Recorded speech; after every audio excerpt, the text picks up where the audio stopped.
नमस्कार विद्यार्थियों, बच्चों। आज मैं आप लोगों को प्रयोजन मूलक हिंदी के बारे में बताने वाली हूँ, जिसमें आप संचार माध्यम के कई रूप देख पाएंगे।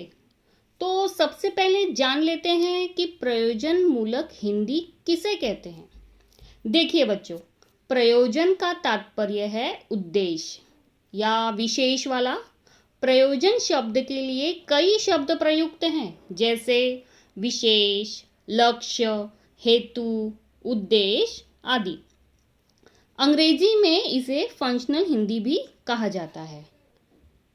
तो बच्चों, प्रयोजन मूलक हिंदी वह हिंदी है जिसका प्रयोग किसी प्रयोजन विशेष के लिए किया जाता है, उसे प्रयोजन मूलक हिंदी कहते हैं। प्रयोजन मूलक हिंदी को व्यवहारिक हिंदी या कामकाजी हिंदी भी कहा जाता। चलिए बच्चों, हम देखते हैं प्रयोजन मूलक हिंदी में संचार माध्यम कैसे होता है। तो बच्चों, प्राचीन काल में आप लोग को पता होगा, मनुष्य का जीवन सीमित दायरे में बीत जाता था। उसे अपने इर्द गिर्द घटने वाली छोटी बड़ी घटनाओं का ही पता चलता था। उस समय उनका विश्व अत्यंत छोटा था। धीरे धीरे उसने समूह बनाया और अधिक जानकारी पाने का प्रयास भी किया। अपनी जानकारी दूसरों तक पहुंचाने के लिए प्राणियों का भी उपयोग होता था। धीरे धीरे बैलगाड़ी, घोड़ों का उपयोग होने लगा। यंत्र युग से जानकारी को फैलाने के अवसर बढ़ने लगे। साइकिल, मोटर, ट्रक से अब जानकारी दूर दूर तक भेजी जाने लगी। यंत्र में मुद्रण कला का प्रवेश होते ही छपी सामग्री से समाचार, कला, कथा इत्यादि का प्रचार प्रसार होने लगा। यंत्र में मुद्रण यानी बच्चों प्रेस, जिस हमारे समाचार पत्र आते हैं। प्रिंटिंग, जिसे मुद्रण यानी प्रिंटिंग। पिछले कुछ वर्षों में संचार के माध्यमों में यानी कम्युनिकेशन के माध्यमों में छपाई के साथ साथ डिजिटल स्वरूप में साहित्य फैलने लगा। ये आप लोगों को पता ही होगा। उपग्रहों के माध्यम से TV, Doordarshan, Akashvani, fax, email, mobile, डाक व्यवस्था इत्यादि में काफ़ी प्रगति हुई। कंप्यूटर का युग प्रगति करता गया। अब इंटरनेट का ज़माना आ गया है। क्षण भर का भी समय नहीं लगता और समाचारों की घटनाएं दिखाकर एक कोने से दूसरे कोने तक पहुंचाई जाती हैं। तो बच्चों, आज हम कुछ इसी तरह के प्रचार प्रसार माध्यमों के बारे में बताएंगे। चलिए देखते हैं। सबसे पहला माध्यम है समाचार पत्र।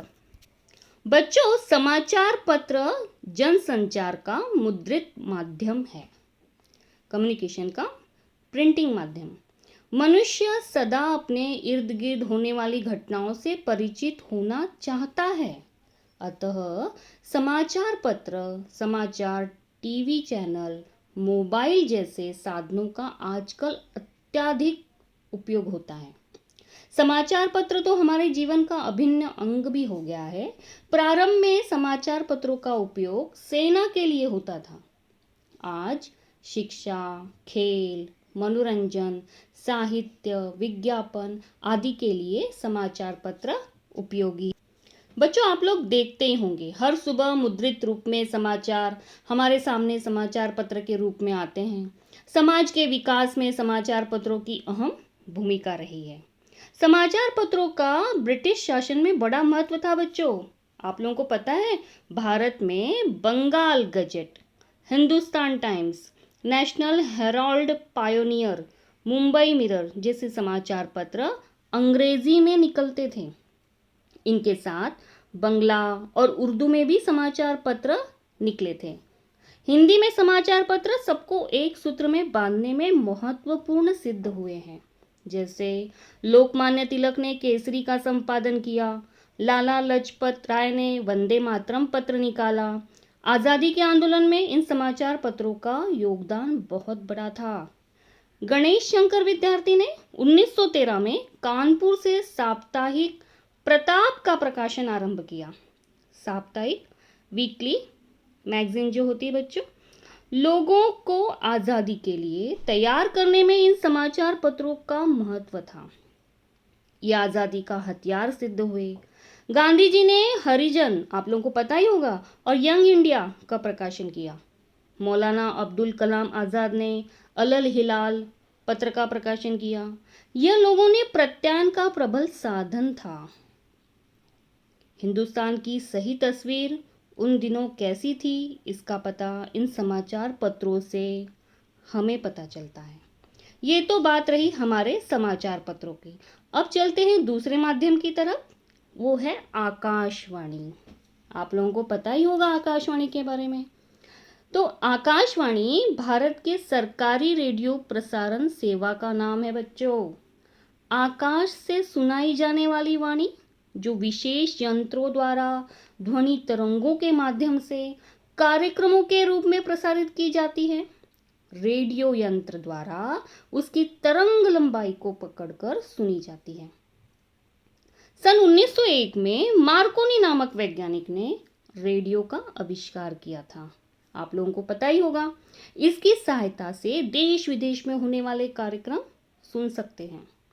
आपको पता होगा कि all India radio, BBC London जैसी संस्थाएं समाचार, हवामान तथा कार्यक्रम का प्रसारण करती हैं। रेडियो फ्रीक्वेंसी के माध्यम से हम उसे सुन सकते हैं। अब रेडियो द्वारा हम गीत, समाचार, अन्य कार्यक्रम तथा विज्ञापन सुनते हैं। बच्चों, ये तो बात रही हमारे आकाशवाणी संचार की। अब देखते हैं दूरदर्शन यानी टीवी, जो आप लोग रोज देखते हैं। चलिए इसके बारे में थोड़ा सा जान लेते हैं किस तरह से ये संचार करता है। सन 1926 में J.L. बेयर्ड ने लोगों को टेलीविज़न की भेंट दी। ये रेडियो का ही एक विकसित रूप है। भारत में 1959 में दिल्ली में पहला दूरदर्शन केंद्र स्थापित किया गया। यह दृश्य और श्राव्य माध्यम है। दृश्य यानी देखना, श्राव्य यानी सुनना। दूरदर्शन से प्रसारित कार्यक्रम सैटेलाइट की सहायता से टीवी सेट के माध्यम से हम घर में छोटे पर्दे पर देख सकते हैं। पहले प्रसारण केंद्र कम थे, अब सैटेलाइट की संख्या बढ़ी, केंद्रों की भी संख्या बढ़ी। सभी केंद्र नाटक, संगीत, कला, सांस्कृतिक कार्यक्रम, समाचार, खेलकूद, फिल्म इत्यादि का प्रसारण करते हैं। धार्मिक चैनल धर्म प्रचार करते हैं। टीवी के सामने समुचित समय एवं रुचिकर, आनंददायक, बुद्धिगम्य निश्चित कार्यक्रम ही देखने का औचित्य रखना चाहिए, वरना आंखें कमजोर हो सकती हैं। शैक्षणिक कार्यक्रमों से पढ़ाई में मन लगता है तथा रुचिकर प्रस्तुति के कारण लाभ भी होता है। बच्चों, अब चलते हैं दूसरे संचार माध्यम की तरफ, वो है STD, ISD एंड PCO। चलिए जान लेते हैं इनके बारे में। STD का पूरा नाम है सब्सक्राइबर ट्रंक डायलिंग। ISD का पूरा नाम है इंटरनेशनल सब्सक्राइबर डायलिंग। PCO का पूरा नाम है पब्लिक कॉल ऑफिस। तो PCO द्वारा अपने इलाकों में तथा निश्चित विस्तार में टेलीफोन द्वारा निश्चित व्यक्ति का कॉल नंबर डायल करके आप बात कर सकते हैं। कुछ लोग अपना प्राइवेट या निजी नंबर, फ़ोन डिवाइसेस साधन रखते हैं, पर PCO द्वारा कोई भी व्यक्ति अपने परिचित से फ़ोन से बात कर सकता है। उसी तरह STD में विस्तार का एक कोड नंबर दिया जाता है। STD में उसको सबसे पहले मिलाकर बाद में उपभोक्ता का नंबर लगाकर बात की जाती है। वो इस तरह से होता है। जनता की सुविधा के लिए STD और PCO की व्यवस्था डाक विभाग से की गई थी। कोई भी व्यक्ति इसका यूनिट खरीदकर PCO खोल सकता है। स्थानीय तथा अन्य राज्यों में बात कर सकता है। हर शहर राज्य का अलग कोड होता है। इसमें आप लोगों को ये तो पता ही होगा, आपके व्यवहारिक जीवन में है ये। ISD में इंटरनेशनल बात करने की सुविधा होती है। कोड मिलाकर किसी भी देश के निवासी उपभोक्ता से बात की जा सकती है। इससे कम खर्च में विदेश में स्थित सगे संबंधी तथा कारोबार के लिए बातचीत की जा सकती है। अब मोबाइल के युग में शीघ्र विकास के कारण इसका प्रचलन कम हो गया है। ये संचार के माध्यम अब कम प्रयोग में दिखाई देते हैं, क्योंकि अगला संचार माध्यम है कंप्यूटर। बच्चों, चलिए जानते हैं कंप्यूटर के बारे में। वो तो आप लोगों को पता ही होगा, फिर भी हम बता देते हैं। चलिए, कंप्यूटर के लिए हिंदी में संगणक शब्द का प्रयोग किया जाता है। कंप्यूटर मनुष्य के मस्तिष्क की तरह, किंतु इससे भी अधिक तेजी से वह गणितीय रचनाओं में आंकड़ों के विश्लेषण आदि के साथ साथ प्राप्त सामग्री को अपनी स्मृति इकाई में भी संचित करता है। आजकल संगणक का जो रूप हमें देखने को मिलता है वह न्यूमैन नामक वैज्ञानिक की देन है। सन 1642 में बच्चों ब्लेन पास्कल नामक वैज्ञानिक ने यांत्रिक संगणक का आविष्कार किया था। संगणक का मूल इसमें देखा जा सकता है। बेरानगार्ड फिक्ट ने कंप्यूटर में अनेक संशोधन किए थे। बाद में सन 1833 में चार्ल्स बेबेज ने एक विशेष किस्म की मशीन का आविष्कार किया जो अरिथमेटिक आउटपुट एवं कंट्रोल संबंधी व्यवस्था उसमें थी। इस दृष्टि से चार्ल्स बेबेज को आधुनिक कंप्यूटर का पिता कहा जाता है। ये सवाल आपके अक्सर एग्जाम में पूछा जाता है। तो आज कंप्यूटर जगत में वैविध्यपूर्ण एवं विशिष्ट कार्य करने वाले अनेकविध कंप्यूटर उपलब्ध हैं। इन कंप्यूटर को मोटे तौर पर मेनफ्रेम कंप्यूटर या मिनी कंप्यूटर तथा माइक्रो कंप्यूटर के अंतर्गत विभाजित किया गया है, डिवाइडेड किया हुआ है। आजकल विज्ञान, वाणिज्य, स्वास्थ्य, संगीत, पत्रकारिता सहित सरकारी, अर्ध सरकारी एवं निजी कंपनियों, समाचार पत्रों, दूरदर्शन, आकाशवाणी, संचार सेवा, परिवहन आदि सभी क्षेत्रों में कंप्यूटर का उपयोग बड़े पैमाने से होता है। संचार क्रांति में कंप्यूटर की भूमिका महत्वपूर्ण रही। तो बच्चों चलते हैं अब अगले संचार माध्यम की ओर, वो है DTP यानी डेस्कटॉप पब्लिशिंग। अन्य क्षेत्रों की तरह मुद्रण एवं प्रकाशन जगत में भी जबरदस्त क्रांति हो गई है। DTP के आविष्कार के साथ अब कंपोजिंग का सारा कार्य एक मेज पर करना मुमकिन हो गया है।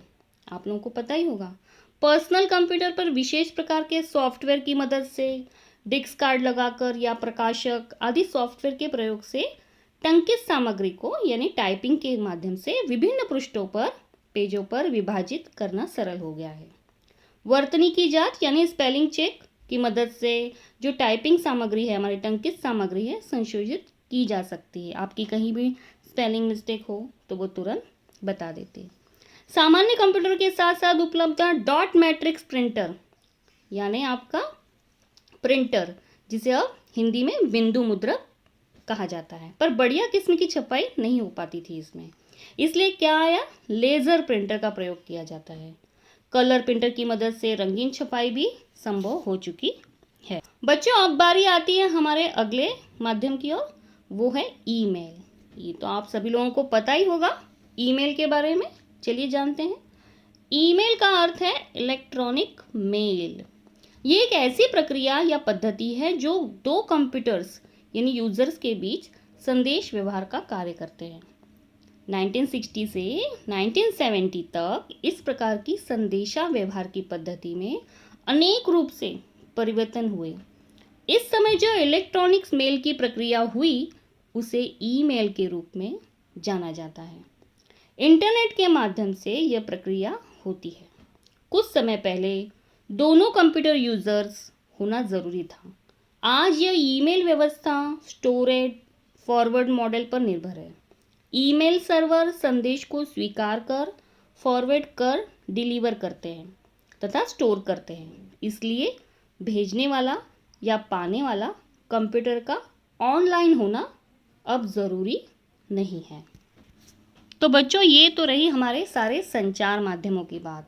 इसलिए इसी को कहा जाता है प्रयोजन मूलक हिंदी, क्योंकि किसी न किसी माध्यम से, किसी न किसी उद्देश्य से, किसी न किसी विशेष कार्य से माध्यम से कम्युनिकेशन होता है। इसके लिए इसे प्रयोजन मूलक हिंदी कहते हैं। तो बच्चों आशा करती हूँ कि आज आप लोगों को प्रयोजन मूलक हिंदी समझ में आ ही गई होगी। तो आप लोगों को समझ में आ गई तो आप मुझे like, share, comment and subscribe करना ना भूलें। मेरे वीडियो में कमेंट करके ज़रूर बताएं कि आप लोगों को ये प्रयोजन मूलक हिंदी कैसी लगी। तो फिर मिलते हैं अपनी अगली वीडियो में, तब तक के लिए धन्यवाद। If you like my video, so do not forget to subscribe. Also press the bell icon.